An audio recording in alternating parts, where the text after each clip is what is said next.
Bom, pessoas, então vamos começar com essas imagens aqui, só para fazer uma pequena revisão antes. A gente já chegou na Idade Moderna e aí é o fim, né, mesmo da nossa programação, do nosso planejamento do semestre. Aí deixa eu abrir o chat aqui, senão eu não vejo vocês. E aí quero fazer essa revisãozinha rápida com vocês aqui. Bom, e aí vocês vão vendo no mapa aqui como que a situação foi então se organizando. Lembrem, esses mapas, esse mapa aqui ele é retirado daquele vídeo A Origem do Mundo, que eu acabei tirando o acesso, mas que vai voltar. Quem quiser ver, é um vídeo muito bacana, né, para vocês verem como que as comunidades, as sociedades vão se formando aqui ao longo do tempo. Bom, aqui nós temos o Império Romano, né, aqui já começando a ser dividido no momento de Constantino, né, quando nós falamos lá sobre o início do cristianismo, o cristianismo primitivo, né, que se dá neste momento aqui, e que dá depois aí dessa organização o início da Idade Média. Isso, tentar estabelecer o encontro das águas dessas duas disciplinas aí, tentar ver uma forma de identificar aí onde que uma está se encontrando com a outra. Eu acho que já começou a dar para fazer essa ligação de uma com a outra. Bom, aqui a gente tem o início da Idade Média. Aqui na Baixa Idade Média, né? Aí logo depois da organização da divisão, né, da ruptura do Império Romano e da reorganização então dos reinos, das monarquias.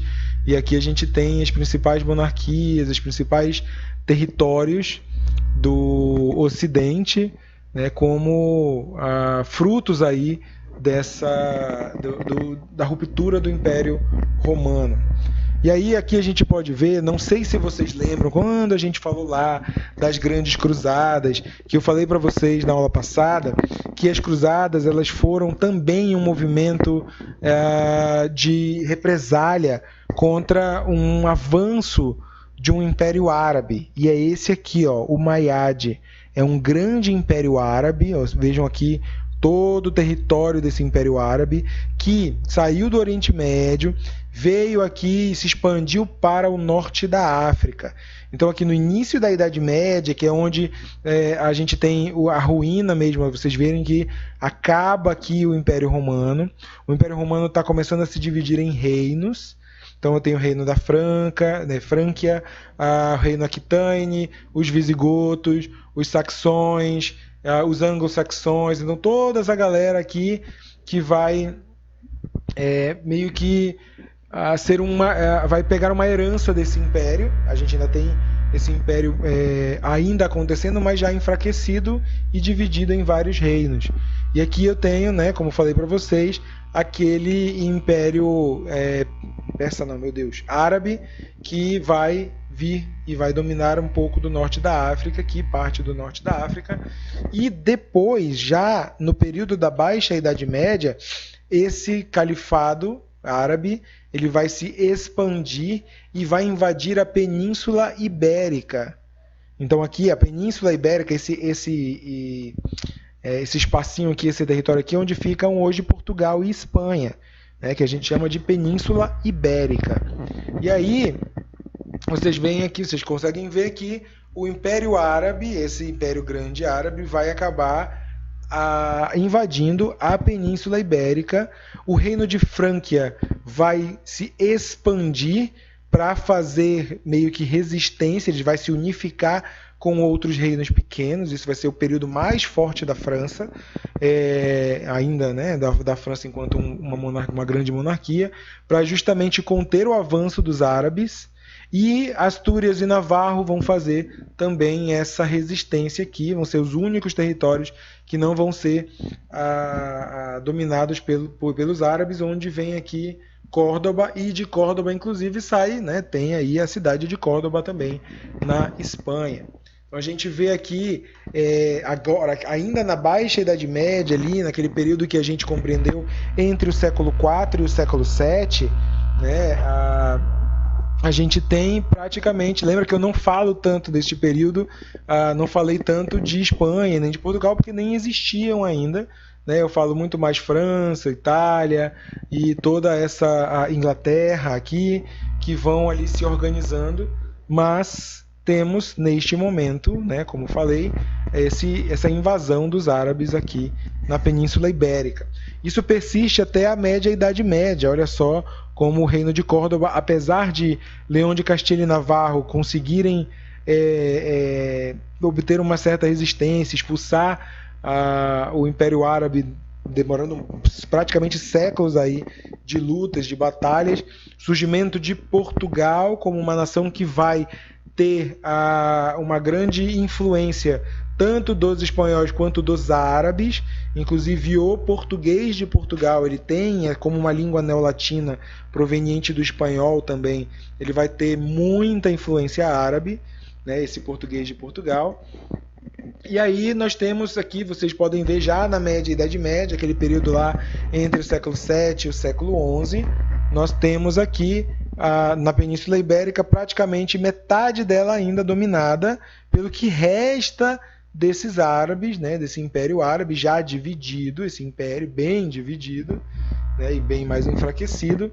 Isso só vai, olha, até a Alta Idade Média, período em que acontece as grandes cruzadas, né? É aí que a gente vai ter a completa expulsão dos árabes. Então, após a expulsão dos árabes aqui da Península Ibérica, nós temos já século XII, aí, século XIII, já final da Alta Idade Média, nós vamos ter as grandes cruzadas que vão acessar e vão buscar aqui entrar no Oriente Médio, e nessa região toda aqui, que vai ser a região em que as cruzadas vão invadir, para, logicamente, fazer uma certa represália a toda a nação, que na verdade tudo é pensado, então é tudo culpa dos árabes. Então toda essa galera aqui vai acabar sofrendo as represálias desse movimento e deste império que durou muitos séculos e que quase a gente nem sequer estuda por ser um império oriental,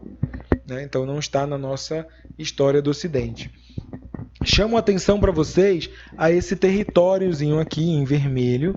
Vocês podem verificar que a França ela vai diminuir muito o seu território na Alta Idade Média. Aqui a gente já fala em França, diferentemente do reino de Frânquia, né, que é um reino maior, é um reino da Idade Média, e não necessariamente essa outra organização política do qual a França vai se organizar aí, né? Não esse composto político do qual nasce a França como nós conhecemos hoje. E a França e a Inglaterra, vocês veem aqui esse pedacinho de terra aqui, que vai ser sempre essa briga eterna, essa grande rivalidade histórica entre a França e a Inglaterra por domínios dessa região. E aqui nós vemos um pedaço aqui desse território francês que está dominado pelos ingleses, pelos antigos anglo-saxões. E dou destaque a este território aqui mais em vermelho, que significa aqui Holy Roman Empire, que é Sagrado Império Romano. Seria uma forma, e é um território em que vai sobreviver durante todos esses séculos, desde a ruína do Império Romano até agora. Nós temos povos e organizações sociais que vão manter a cultura, vão manter os preceitos do Império Romano, né? E esse sagrado ou sacro Império Romano vai se configurar nessa região aqui, em que nós vamos ter parte da França, que vai ficar com essa parte sul aqui, e aqui a Alemanha e ai meu Deus, agora... Nossa, me fugiu o nome. Depois a gente vai ver, mas vai ter outra nação grande aqui que vai fazer aliança com a Alemanha, me esqueci mesmo o nome dela aqui. Esse território aqui é onde vai se formar então a Alemanha. Nós já estamos na Alta Idade Média, período pré-renascimento, aqui já, período pré-renascimento e início das grandes navegações. Vejam como nós ainda temos, a França já expulsou os ingleses daqui, o reino da França vai, né, o território da França vai se expandindo. Aqui a Espanha, com Castilha, Aragão e Navarro, vão se expandindo, e Portugal já bem formado. Nápoles, com a Itália também já se organizando aqui. E o Sagrado Império Romano ainda em funcionamento. A gente está chegando aqui no século XV já, né? Então nós temos a saída da Europa, a saída do Ocidente aí do período da Idade Medieval. Já estamos numa era aí pré-renascimento, século XIV para século XV, onde também dá-se o início das grandes navegações. Para quem tem um pouco de dificuldade para ver, por exemplo, século XIV, o que é século XIV, século XV, peguem, por exemplo, quando eu tenho século XIV, vocês acrescentam mais um, e aí vai dar, né, 14 mais 1, 15, e aí 00, né? Então, por exemplo, então o século XIV é o ano de 1500. 1500 a gente sabe que é o início das navegações, dos períodos de navegações, principalmente aqui Portugal e Espanha. Portugal, Espanha e Inglaterra. Então a gente já vê, por exemplo, aqui, Portugal chegando já no Novo Mundo e tendo várias colônias aqui na África, tá vendo? Todo Cabo Verde, Gorré, Cacheu, todos como colônias de Portugal, várias colônias portuguesas, justamente pelas navegações que Portugal vai se lançar e vai se expandir seus territórios através das colonizações, com essas grandes navegações. Então a gente já está aqui século XIV, ali início dos anos 1500. Beleza? Passamos então para o período do Renascimento.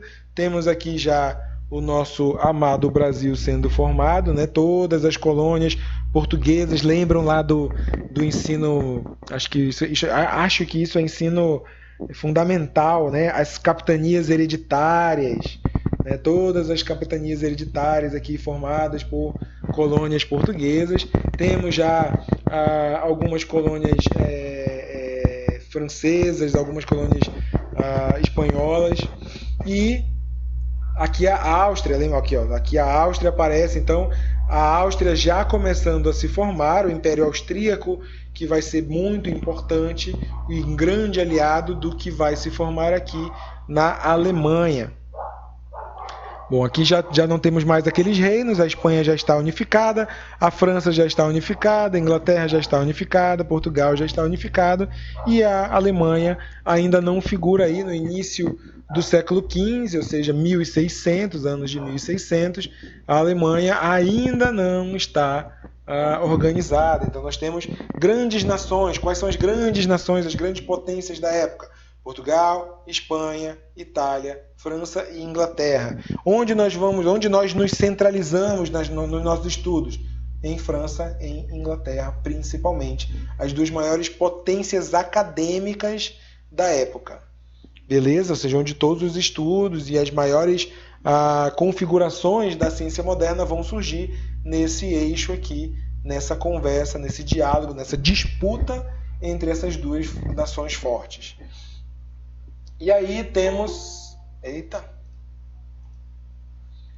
E aí temos, então, o início da Idade Moderna, século XVI, né? Início dos anos 1700 aí.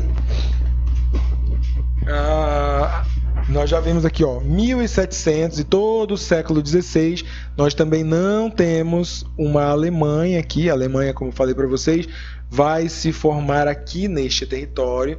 Nós já temos várias grandes nações: Suécia, Polônia, Áustria, França, Espanha, Itália, Inglaterra, Irlanda, Islândia, Noruega. Então temos várias grandes nações que já, da forma como nós a conhecemos hoje, as colônias portuguesas, colônias espanholas, colônias francesas colônias inglesas. Então, a todo o período de colonização na modernidade, porque não há como se falar em Idade Moderna sem falar do seu lado obscuro, né? A gente muitas vezes fala do período da Idade Moderna e vê assim, essa Idade Moderna trouxe grandes avanços para a civilização, grandes o avanço das ciências, grandes metodologias e tal, muitos confortos, mas trouxe a custo também da colonização. Então nós temos tanto o Novo Mundo como a África e parte aqui do sul da Ásia sendo colonizado, né, e sofrendo as consequências dessa colonização, fruto também, né, o que dá fruto do enriquecimento da Europa neste período. Mas durante esse período então se destacam essas grandes nações e nós não temos ainda a Alemanha no século XVI. Século XVII, então, período dos anos 1800. Vamos ver então aqui a Prússia como um grande reino também e a Áustria que vão se juntar para organizar então a Alemanha. A Alemanha ainda não está aqui. E aqui nós temos então já no meio deste período a Alemanha vai se formar como um território apenas em 1830. Então, a partir da segunda metade dos anos aí, do século XIX, nós vamos ter então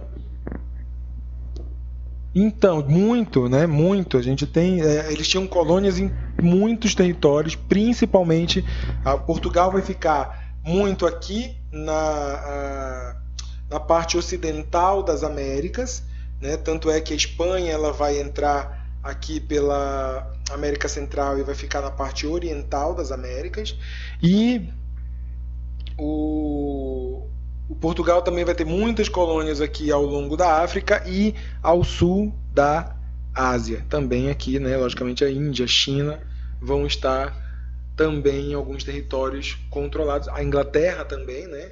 Principalmente África, a França vai ter muitos territórios aqui, como a gente vê na África, e isso vai ser um grande contribuidor para o enriquecimento dessas nações, né? Principalmente das grandes potências da Europa. Bom, então aqui, já em meados do século XIX, nós temos a Alemanha já formada. A Alemanha vai começar então a ter a buscar um destaque nessas discussões mais acadêmicas. Beleza? Então esse período aqui, gente, é o período em que nós temos a criação do primeiro laboratório de psicologia, que a gente vai ver na próxima aula de história, né, que é o capítulo 4. Então até agora o que a gente viu, principalmente a aula de terça-feira, está acontecendo nesse período aqui. Lembra que eu falei para vocês século XVIII e século XIX? Então está acontecendo nesse período aqui, ó. Então nós temos aqui, durante esse período, na primeira metade do século XIX, nós temos a formação da Alemanha e o início da atividade acadêmica lá que a gente viu, por que a Alemanha foi o grande solo fértil para o desenvolvimento da psicologia, como a Alemanha começou a entender e a praticar a ciência. Isso tudo porque todas aquelas nações, todos aqueles territórios, aquelas organizações sociais e políticas aqui neste território, vocês veem que a Prússia se unifica a tudo isso, e ainda que eu tenha Alemanha e Áustria, né, e essa parte aqui, a Alemanha, essa vai também ser a grande divisão da Alemanha do Ocidente, a Alemanha do Oriente depois, mas ainda que com essa divisão entre grandes reinos, o reino da Alemanha e o reino da Áustria, nós vamos ter aqui uma união entre essas duas grandes nações, né? E a Alemanha e a Áustria vão meio que se desenvolver juntas, né? Eles vão ser aliadas nesse desenvolvimento. A Alemanha vai ficar com grande parte das universidades e a Áustria tem outra, né, parte dessas universidades. Por exemplo, o laboratório de Wundt vai ser aqui na Alemanha, em Leipzig, mas nós vamos ter uma grande universidade na Áustria, que é a Universidade de Viena, de onde vão vir, por exemplo, Brentano, Freud, Jung, todos da Universidade de Viena, ai meu Deus, que é a Áustria, né? Voltou, peraí, aqui, que é da Universidade de Viena, que está na Áustria e faz parte dessa grande Alemanha, dessa grande aliança com a Alemanha. Então a gente tem aqui, lembra que eu falei na aula passada que quando a gente fala lá do porquê Alemanha e quando a Alemanha se unifica, nós temos as grandes universidades, grandes mesmo universidades e grandes atividades acadêmicas aqui em todo esse território. E aí nós temos boas universidades tanto na Nova Alemanha, como uma nova organização territorial, como também na Áustria. As duas principais, como eu falei para vocês, Leipzig e Viena. Beleza? Então nós temos aqui, chegamos ao final do nosso período. Lembra que fundamentos nós combinamos da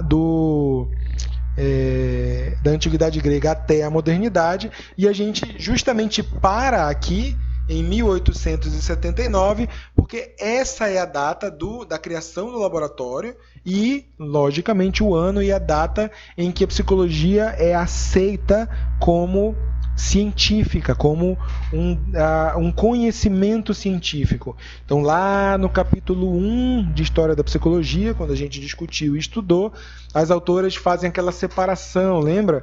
Entre uma psicologia pré-científica, que vai da Antiguidade Grega até este momento aqui. Então aqui nós chegamos ao final de toda a nossa história da psicologia pré-científica, e a partir daqui começa então a psicologia científica, que é onde a gente vai ver na próxima aula também de História da Psicologia, que é o capítulo 4 do livro de História da Psicologia Moderna. Beleza? Ok, até aqui alguma dúvida? Alguma pergunta? E aí nós temos então a Idade Moderna como um período então do crescimento, do advento das novas ciências. A psicologia vai buscar então esse status científico e vai conseguir no século XIX esse status científico graças a, como a gente viu na aula passada, a utilização dos métodos das ciências naturais, né? Dos métodos matemáticos, dos métodos de experimentação, de medição, de reprodutibilidade, tudo aquilo que a gente viu durante o capítulo 2 e o capítulo 3. Então, olha como as nossas disciplinas agora começam e se juntam, né? Se unem aí e começam a se organizar mesmo como uma grande linha do tempo. Vimos, então, lá na disciplina de História, como esse método científico é organizado. A gente viu lá capítulo 2 e capítulo 3, tratando de cada detalhe dessa legitimidade do conhecimento através da mensuração da natureza.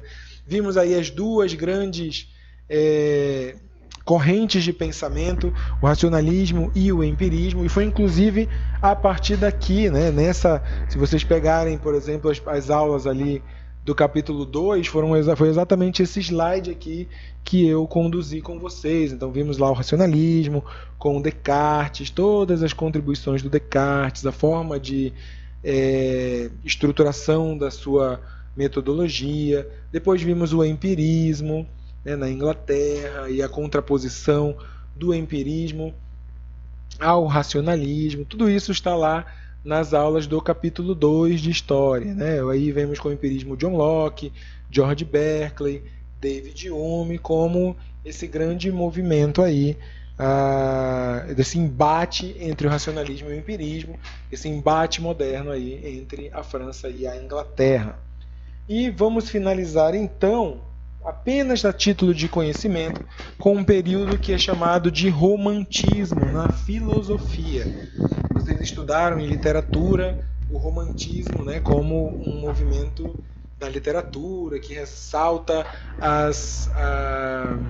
os sentimentos, as emoções humanas, mas o romantismo na filosofia ela tem uma característica diferente. Quem vai identificar o romantismo, que é próprio, esse movimento vai ser próprio da Alemanha no século XVIII e século XIX.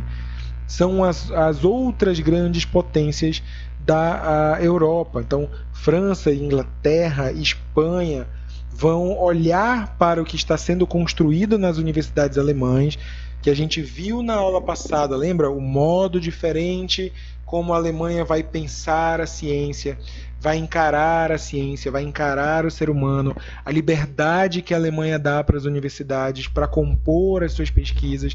Tudo isso vai ser visto de uma forma um pouco negativa e meio que de chacota pelas outras nações, que vão dizer que a Alemanha está tendo uma visão romântica da ciência. E aí a gente tem essa visão do romantismo que vai centralizar ou vai buscar centralizar ainda mais a ideia do elemento individual. O que é esse indivíduo? Quem é a pessoa? Como essa pessoa, esse indivíduo, essa subjetividade, ela vai se formar, né? Isso é inclusive um dos grandes solos para o estudo da psicologia, e como se constitui um ser humano a partir desses elementos que estão sendo discutidos no restante da Europa. Então isso tudo vai ser visto pela Europa, né, pelas grandes potências acadêmicas da Europa, como uma visão romântica de ciência, uma visão romântica de ser humano. E aí, logicamente, o romantismo ele não é centrado neste personagem que eu vou falar para vocês agora, que é o Immanuel Kant, mas o Kant ele é um grande influenciador desse período, e ele vai ser bem importante para esse pensamento e para esse período romântico. O Kant ele tem uma atividade filosófica a partir dos seus 40 anos de idade.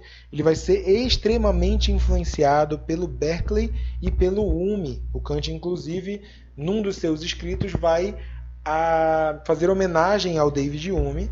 Eu não sei se eu cheguei a contar isso para vocês, mas ele vai agradecer ao David Hume, dizendo que o David Hume foi responsável por abrir uma clareira na escuridão que ele vivia, justamente por conta da filosofia. E o Kant vai ser um grande defensor da filosofia depois aí dos seus 40 anos de idade, que é onde nós temos o período crítico, né? Crítico de crítica, né? Não de ruim. Né, que a gente chama o período crítico do Kant, que são os 3 escritos dele: Crítica da Razão, Crítica da Razão Prática e Crítica dos Valores, né, onde nós temos aqui no primeiro, Crítica da Razão Humana, o primeiro livro crítico dele, nós vamos falar um pouquinho da contribuição do Kant para a organização desse conhecimento. Então o Kant ele vai tentar resolver o problema deixado pelo racionalismo e pelo empirismo. Vamos lembrar lá, o racionalismo vai dar importância, dar maior primazia à razão para a organização do conhecimento, e o empirismo vai dar mais importância e uma primazia aos sentidos para a aquisição, para o desenvolvimento do conhecimento. E o Kant vai dizer, olha, o homem ele é dotado de sentidos. Esses sentidos são entregues à natureza, à própria causalidade, ou seja, entregue às próprias coisas da matéria, e ele é também dotado de razão. E essa razão ela existe independentemente dos sentidos. Então o Kant ele vai tentar resolver esse diálogo aqui, dizendo assim, não, a gente não tem um por outro ou outro mais importante do que um. O que a gente tem são 2 dimensões. Isso é uma grande influência lá do David Hume. Não sei se vamos recordar um pouco do David Hume quando ele começa a falar sobre as várias dimensões, né? Que o ser humano é um misto de vida e que todas as dimensões são importantes, todas as dimensões humanas, todas as habilidades, todas as competências humanas, elas são importantes, elas têm igual importância para o homem. E o Kant vai falar a mesma coisa, tanto sentido como razão, ambos são importantes para o conhecimento. Ambos são importantes para o desenvolvimento do pensamento humano, para o desenvolvimento do conhecimento humano. Então eu não vou ter mais com o Kant essa separação ou que uma coisa é mais importante que a outra. Pelo contrário, os 2 vão ser importantes para o conhecimento e vão fazer a base do conhecimento. Então lembra da dicotomia que tanto o racionalismo e o empirismo também defendiam, sendo que o racionalismo colocava a razão como instância superior, os sentidos como instância inferior, e o empirismo vai fazer o inverso, colocando os sentidos como instância superior e a razão como instância inferior. O que o Kant vai fazer? Não tem um superior do que o outro. Os dois são importantes e fazem a base. Então ele vai fazer meio que assim, uma base, um traço, onde a razão está numa ponta e os sentidos ou a experiência está em outra ponta. A base toda do conhecimento humano é, então, formada pela razão e pelos sentidos. Os sentidos e as experiências vão fornecer o material para se conhecer, e a razão e o pensamento vão determinar a forma como se pode conhecer o mundo, meio que vão processar tudo isso. Um depende do outro, eles são a base, eles se comunicam, eles se dialogam, e um depende do outro, um não pode ser excluído do outro. Beleza? Bom, como base, e como uma tentativa de superar essa discussão dicotômica, essa separação, ele faz primeiro essa base do conhecimento, onde ambas são importantes, e ele vai propor, pessoas, uma tricotomia. Tricotomia diz, então, de uma terceira parte. Então, na dicotomia, eu tenho duas dimensões, né? Então, sempre na dicotomia tem sentidos e razão, corpo e alma. Na tricotomia, então, eu vou ter uma terceira parte, e aí eu tenho um triângulo. Tá? Eu tenho a base e eu tenho a instância ou a dimensão superior numa forma de um triângulo. É por isso que muitas vezes vocês vão ver, principalmente em filosofia, o ser humano ser simbolicamente representado por um triângulo. Essa representação do triângulo, ela não vem necessariamente da trindade religiosa, mas sim da tricotomia filosófica, da compreensão de que existe três dimensões importantes para o homem e não apenas duas, e que a dimensão humana, então, é caracterizada por essas três dimensões. Tricotomia, beleza? E aí, o Kant ele vai dizer assim, então a base é sentidos e razão, e eu tenho uma dimensão superior aqui, uma dimensão que vai precisar, vou já falar, Larissa, e vai precisar dar conta dessa base. Então, olha só, os sentidos, oferecem o material, a razão e o pensamento vão determinar a forma como ele pode ser conhecido. Mas eu vou precisar de uma outra dimensão que vai organizar tudo isso. E o que o Kant vai fazer? Ele vai resgatar um elemento de Sócrates. Ele vai resgatar a psique socrática. Então, o Kant vai dizer que a psique ela é responsável por organizar tudo aquilo que é coletado e processado pela razão e pelos sentidos. Então, tudo que é resultante dessa relação entre os sentidos e a razão, os dois importantes, vai então ser organizado pela psique. E o Kant, então, ele abre na Alemanha, nesse território alemão, ele abre para meu Deus, me fugiu a palavra, para o interesse dessa psique. Tipo, a galera começa a perguntar assim, mas o que é essa psique? Como que eu posso entender essa psique? Coisa que o restante da Europa não vai fazer. Lembra também lá no finalzinho do capítulo 3, quando a gente fala lá do porquê a Alemanha é esse grande cenário, esse grande solo fértil para o desenvolvimento da psicologia, que as outras, principalmente a Alemanha, Inglaterra e França, elas vão ignorar a mente, elas vão ignorar os elementos mentais e vão ignorar a mente porque elas estão centradas num tradicionalismo filosófico em que vai centrar no mecanicismo, a influência do mecanicismo, a influência do materialismo, a influência do positivismo, e eles vão meio que excluir toda e qualquer forma de estudo que não tenha um objeto concreto. E a mente humana, neste momento, ela não... E até hoje, né? Inclusive, existem muitas discussões até hoje com relação a isso. A ideia de mente humana não te oferece concretude. O que é a mente? Onde ela está? O que ela faz? A própria psicologia tem várias formas de explicar essa mente. E nenhuma dessas formas garante a materialidade dessa mente.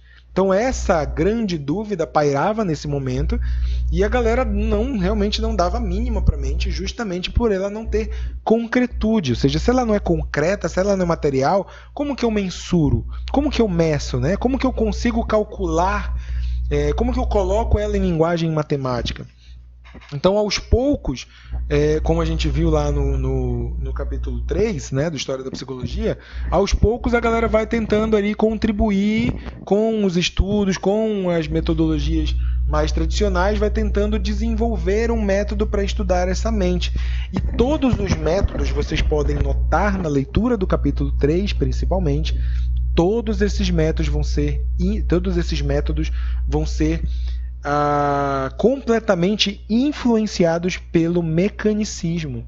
Tudo vai ser explicado de forma mecânica, tudo vai ter uma substância, um movimento, um elemento que causa esse movimento, que vai dar origem ao movimento, vai colocar essa mente em funcionamento, como a gente viu lá, por exemplo, a ideia do impulso nervoso, que o impulso tem natureza elétrica. Então tudo tem uma explicação mecânica pela própria concepção e influência do mecanicismo, do materialismo. Então vocês imaginam, a Alemanha vai contra, né? Ela vai num caminho contrário a tudo isso. Isso é o que vai determinar, tipo, isso é uma visão romântica, não tem nenhuma concretude. O que é isso que eles estão fazendo? Eles estão olhando para o mundo de forma romântica, por isso esse período do romantismo. Então, tricotomia, 3 dimensões, sendo que a base dela é sentidos e razão, e o topo dela é a psique. Isso vai chamar a atenção, isso vai ter bastante atratividade na Alemanha, porque a galera da Alemanha vai ficar assim, tipo, o que é, né? O que será que é essa a psique? Bom, a psique, ela vai estar justamente na organização de tudo que os sentidos e a razão vão fornecer para o conhecimento.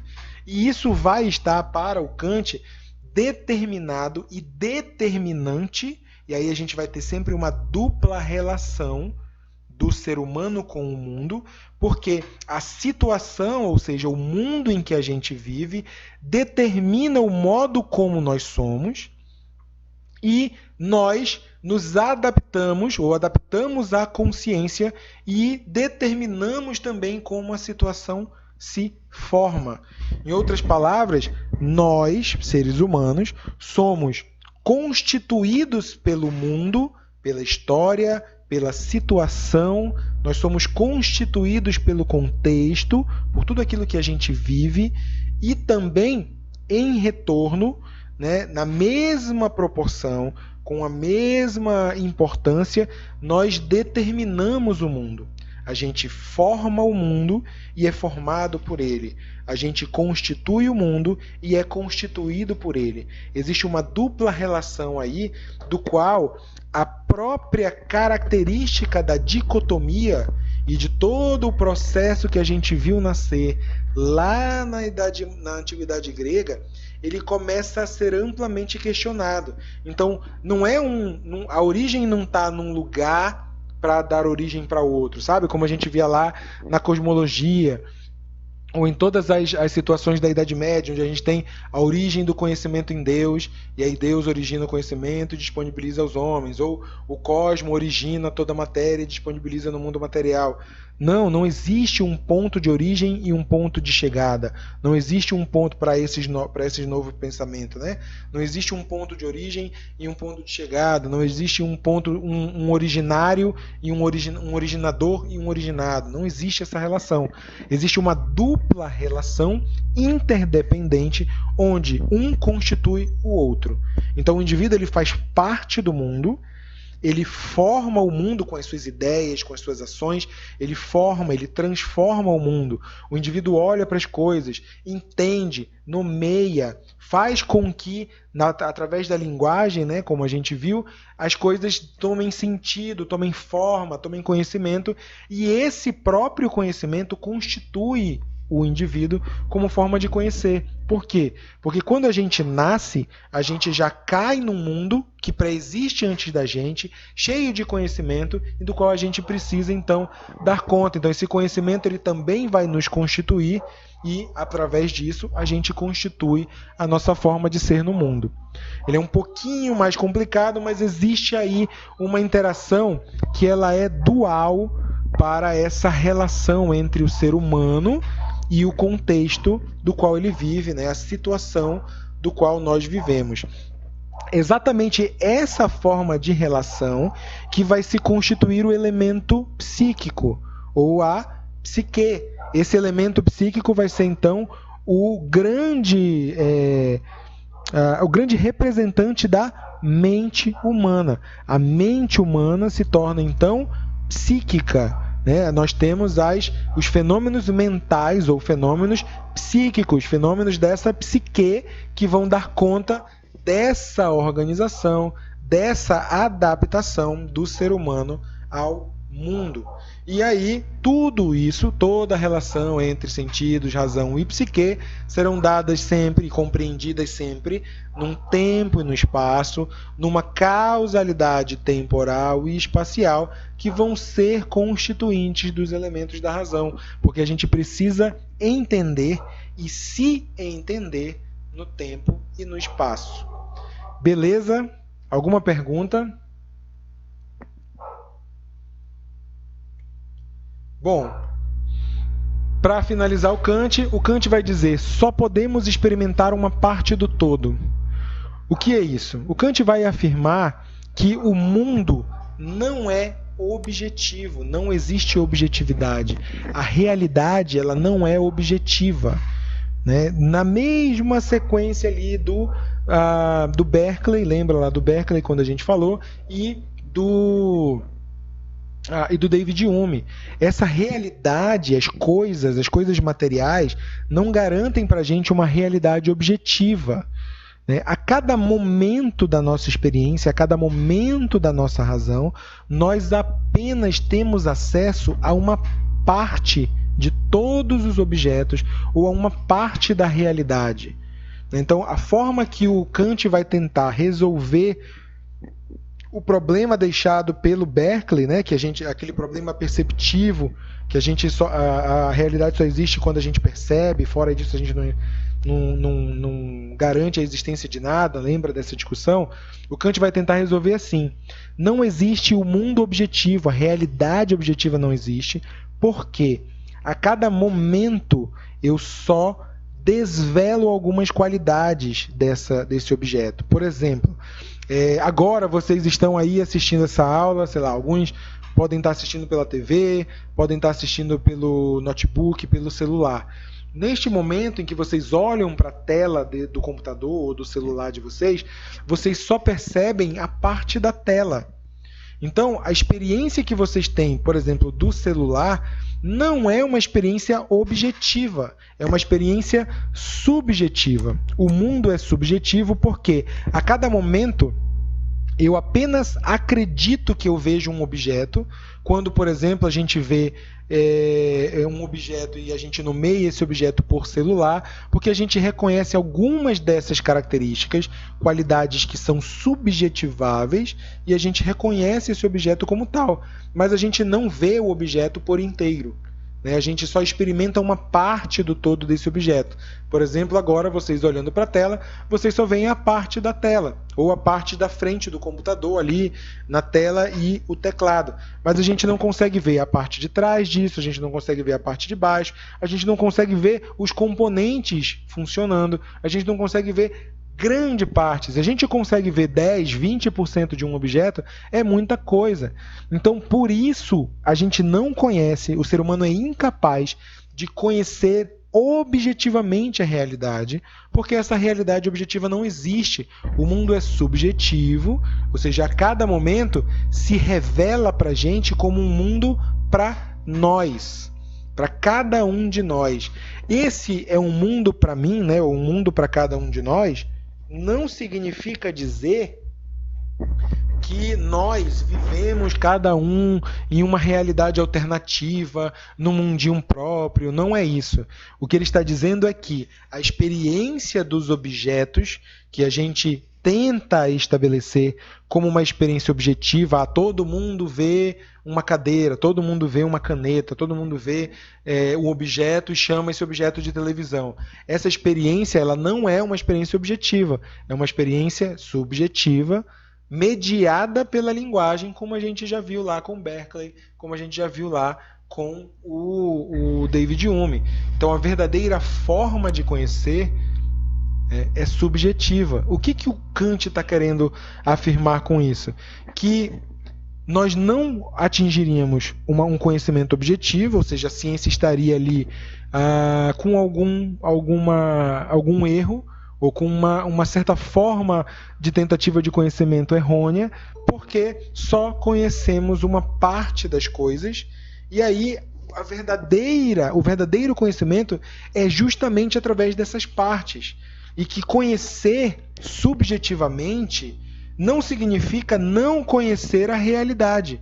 Pelo contrário, significa sim uma forma de conhecimento válido, o único. A verdade é subjetiva.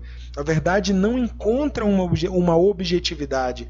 A verdade não encontra um absolutismo. Ela não pode ser uma verdade para todo mundo, porque a realidade, a forma de percepção das pessoas no mundo, ela é subjetiva, ou seja, existe uma para cada pessoa. Isso, gente, vai ser uma grande abertura para a ideia dessa psique, para a ideia da mente ser também subjetiva, e o que vai garantir que esses experimentalistas, que esses teóricos da Alemanha, que vão se dedicar ao estudo da psique, como a gente viu lá no capítulo 3 de História da Psicologia, né? Não sei se vocês lembram, toda hora eu estava falando uma palavrinha mágica. Essa galera está falando e está considerando, começa lá no início do capítulo 3, realidades individuais, diferenças individuais. Todo o capítulo 3 vai ser permeado por essa palavra, diferença individual. Então, em todo o capítulo 3, quando vocês lerem, quando vocês verem os vídeos lá da aula, ou se vocês lembrarem ali das aulas, todos estão permeados por essa diferença individual. Tá todo mundo ali, desde o David Cohnebrook, né, com o erro dele de medição lá, aquela história lá do estagiário. O que é imperativo no capítulo 3? Diferença individual. Todos os teóricos, todos os cientistas, todos os experimentalistas vão dizer a mesma coisa. Existem diferenças individuais. Isso quer dizer o que o Kant está dizendo aqui. A verdade é subjetiva. A gente precisa considerar as diferenças individuais nas formas de conhecimento. Olha como a psicologia começa a ganhar forma e começa a ser possível de ser estudada. Né? Por quê? Porque a galera já começa a entender que sim, ninguém é igual. Cada um tem uma forma de conhecimento diferente e eu não posso descartar isso. Né? Formas de conhecer diferentes são formas possíveis de conhecimento da realidade. E isso é, sim, passível de se entender uma verdade que não seja absoluta, que seja subjetiva, mas que garanta de forma suficiente e verdadeira o conhecimento da realidade. Beleza? E aí vamos então para o último. Alguém tem alguma pergunta sobre Kant? E aí, para finalizar, temos o Hegel, que vai também fazer, vai por o mesmo caminho do Kant, com algumas peculiaridades. O Hegel vai defender também tanto a experiência quanto a razão, né? E vai falar que toda a realidade é sentido, ou seja, é experiência, mas também é razão, pois razão e experiência não se separam. O que o Kant fala de uma base, né, do conhecimento humano, o Hegel fala de uma inseparabilidade. Razão e sentido não podem ser pensadas uma sem a outra. Se eu penso razão sem o sentido e sem experiência, isso é completamente falha. E, da mesma forma, essa realidade, sentido e razão é permeada por um tempo e por uma história. por um tempo, por um contexto, né? Temporalidade e historicidade como partes importantes dessa composição entre os sentidos e a razão.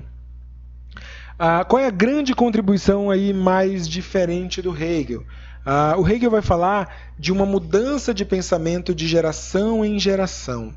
Então, o Hegel vai propor, ele vai ser um grande estudioso de história da filosofia, o Hegel vai ser um grande historiador da filosofia, e ele vai então dizer que, primeiro, não existe um ponto fixo do conhecimento. O conhecimento muda a cada tempo na história. Não existe um ponto fixo. Ou seja, a verdade, da mesma forma que a verdade é subjetiva, eu não posso ter um ponto em que essa verdade se revela e não mude. Então não vai existir qualquer ponto fixo, qualquer rigidez no conhecimento, e sim uma característica de mudança que vai acompanhar um tempo e uma história. A razão, então, ela é progressiva com a história do mundo. Então, ele vai então dizer o seguinte, ele vai propor que existem duas grandes dimensões aí. O primeiro é o espírito do mundo. O espírito do mundo, ele é entendido aqui, espírito como vontade, como conhecimento, e não como uma alma penada. Tá? Esse espírito não tem nada a ver com a ideia de espírito da religião. O espírito aqui é entendido como vontade, como conhecimento. O espírito do mundo é o único que compreende a si próprio. Ou seja, o espírito do mundo é aquele que conhece tudo desde o primeiro momento do pensamento até agora. É uma forma de tentar trazer a discussão descartiana, né, cartesiana, para essa nova forma idealista de pensar. Que é a forma hegeliana, é uma forma idealista de pensamento também. Então, o Hegel vai propor a existência de um espírito do mundo, que é aquele que conhece tudo em todos os tempos. Mas o espírito do homem é progressivo com a sua razão humana. Então, ele vai, de tempos em tempo, mudar. De geração em geração, ele vai mudar, porque o homem só pode conhecer o que está no seu tempo e na sua história. Nós só conseguimos conhecer aquilo que é disponível para a gente agora, do modo como esse conhecimento está disponível para a gente agora. Ainda que a gente possa ler um livro antigo, a gente pode pegar e ler Kant, que o Kant escreveu lá no século XVIII os seus escritos, seus 3 principais escritos, né?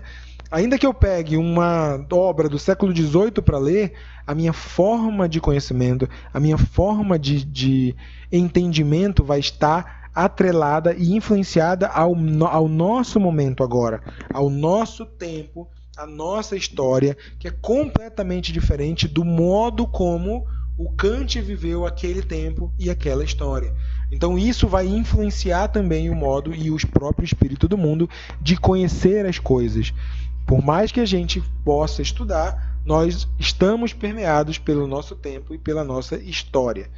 Então, a partir daí, ele vai organizar o que se chama de dialética moderna. E aí ele vai propor a tese, a antítese e a síntese. O que seria isso? A tese seria aquela teoria, a forma como o espírito do homem conhece as coisas no seu tempo e na sua história. Então, a cada momento, né, a cada geração, uma tese surge. A tese é aquilo que vai, aquela teoria máxima, aquele assunto geral que vai conduzir o pensamento daquela geração. Por exemplo, nós temos lá no início das nossas aulas o período cosmológico. A tese no período cosmológico, que vai ali entre o século VII e o século IV a.C., nós temos uma tese que surge e que vai conduzir o pensamento de todos aqueles filósofos de que uma origem se dá através da physis. E aí todos eles, ainda que expliquem de forma diferente, vão estar ligados a essa tese máxima que é a cosmologia, né, a como o cosmos se organiza e se cria. Então, naquele momento e para aquela geração, essa tese, então, uma tese se levanta. Essa tese, então, vai influenciando até a geração seguinte, no caso, o período antropológico. O que acontece? A gente tem uma mudança temporal e histórica. A história e o tempo são dinâmicos, né? Eles vão mudando, eles vão correndo. E aí, nessa mudança, a tese já não é mais suficiente. Isso vai acontecer em todos os tempos. Vai chegar um momento em que a tese será questionada. E o simples questionamento da tese vai fazer surgir uma antítese. A antítese não necessariamente precisa ser contrária à tese. Ela pode ser um desenvolvimento da tese. Mas ela é uma nova forma de entender aquilo que era entendido anteriormente. Então, a tese ela pode ser completamente contrária. A antítese ela pode ser completamente contrária à tese? Pode, mas não necessariamente será. A antítese ela pode ser um desenvolvimento da tese. Então, a gente tem, por exemplo, aqui na antítese, naquele momento, o período socrático ou o período antropológico, que vai, então, criticar a tese, vai criticar a cosmologia e vai propor uma outra forma de organização do mundo. Então, aqui é a antítese. A síntese é um terceiro momento, uma terceira geração, que vai utilizar dos conhecimentos das duas anteriores. A síntese é justamente a união da tese e da antítese. Tanto tese como antítese estão presentes na síntese. Então, é aquela forma, também a gente conhece aqui a tese como A antítese como B e a síntese como C. A soma da tese com a antítese é um novo conhecimento ou uma nova tese. Cada parte disso aqui é sempre uma tese e uma nova tese, ou seja, a antítese é uma nova tese e a síntese vai ser a antítese desta antítese. A síntese vai ser uma nova tese e vai surgir uma antítese aqui desta nova tese e assim por diante. E o conhecimento é cíclico, ele vai sempre estar atrelado a este movimento entre tese, antítese e síntese. O que a gente tem hoje a partir dessa dialética moderna? A constituição desse trio, desse trinômio aqui, também dessa tricotomia aqui, ela é bem mais rápida, né? As teses, antíteses e sínteses, elas são mais rápidas no mundo pós-moderno, esse mundo tecnológico que a gente tem aqui. Sempre tem uma tese, essa tese daqui a 2, 3 dias ela é questionada e depois ela volta para uma nova forma de compreensão e assim a gente tem uma velocidade maior nessa dialética moderna. Beleza? Com isso, nós temos, então, a proposta do Hegel para uma superação das individualidades, porque o indivíduo, o subjetivo, estará ligado também a esse movimento de conhecimento. E aí, esse indivíduo só pode ser compreendido no seu contexto temporal histórico, a partir das suas relações com os conhecimentos, ou seja, com as teses, com as antíteses e com as sínteses do seu tempo. Em outras palavras, por exemplo, ele vai dizer, a gente pode entender que o que a gente estuda hoje do Kant, do Hegel e de todos os psicólogos, de todas as teorias que vocês vão estudar ao longo desses 5 anos, está amplamente influenciada pelo tempo que vocês estão estudando. E a gente pode, inclusive, afirmar que todas essas teorias que vocês ainda vão estudar estarão também amplamente influenciadas por esse período que nós estamos passando. Porque é isso que faz, é isso que está compondo o nosso tempo e a nossa história. Isso vai fazer com que a gente seja exigido de forma diferente, tenha um olhar diferente para como essas teorias podem ser utilizadas agora, num novo tempo, numa nova história que está surgindo aí para a gente com essa situação. Beleza, pessoas? Aqui então finalizamos. Temos a contribuição Hegel e Kant com essas grandes contribuições aí do romantismo e chegando aqui Hegel e Kant são contemporâneos ali também ao início ali das atividades ali do Helmholtz, do Weber, do Fechner e do Wundt. Beleza, galera? Alguma perguntinha?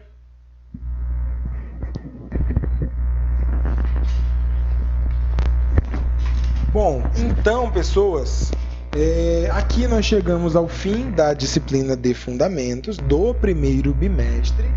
Né? Então, finalizamos o primeiro bimestre, concluímos tudo aquilo que foi previsto.